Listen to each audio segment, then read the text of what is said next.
We have a pair of very good tight ends at Miami. Brevin Jordan, some people say he's a projected first-round pick. I think he's going to be an NFL tight end regardless. Will Mallory, his father's with the Jacksonville Jaguars, has a very high ceiling. Were tight ends utilized a lot at SMU? And would they cut loose in the spread? And just getting the ball out quick to them, is that going to help our offensive line? Absolutely. SMU, their second leading receiver was Colin Granson, and he had I believe 42 catches on the year, and that was him starting very, very slowly. So he ended the season, I believe, 6 or 7 touchdowns in the last 7 or 8 games, something like that. My numbers could be off a little bit, but the bottom line is, when it came down to Shane Buechele needing an option, Colin Granson became that number 2 option. And a part of that was because Reggie Roberson went down with a season-ending foot injury. So you needed some player to step up. That player wasn't a wide receiver. It was 6'3", 6'4", 245-pound Colin Granson, who lined up as a flex at times.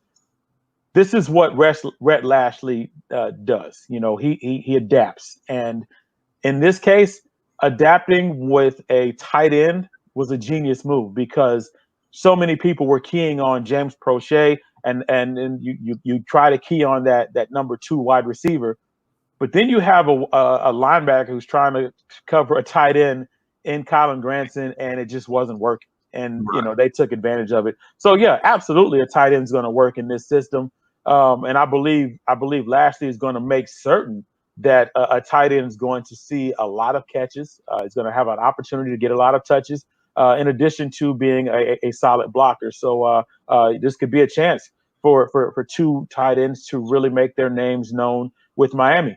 We got to remember, with SMU, while Colin Granson was the guy, one of the best receivers, the player who found a home in the NFL was Ryan Becker, and he was just picked up by the Arizona Cardinals. He was your blocking back, so blocking tight end. So there's going to be plenty of opportunities for these tight ends to come in, to make their name and to just do big things on the football field. Rhett Lashlee is going to give him every single shot. In his offense, there's a strong emphasis in getting the ball out quick.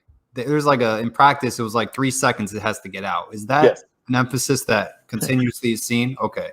Yeah, absolutely. We have to remember that that SMU offense was, I believe, number 3. I believe it was number 3 nationally ranked in plays per game. They averaged almost 81 plays per game. That's a lot of plays on offense. So getting the ball out quick, running type of this sort of NASCAR type of offense is what they want to do, because they fully believe that when you are pitting their offense against any defense, bottom line is our offense is going to be in better shape than your defense. So they're going to make sure that they are running a speed, a pace that defense is not going to be prepared for, and it's going to affect them, especially in the second half. That's how they beat Tulsa last year. They were down 30-9 in the third quarter to Tulsa, and came back to win the game in triple overtime, scored 3 touchdowns in the fourth quarter, all because they used that type of offense. Tulsa couldn't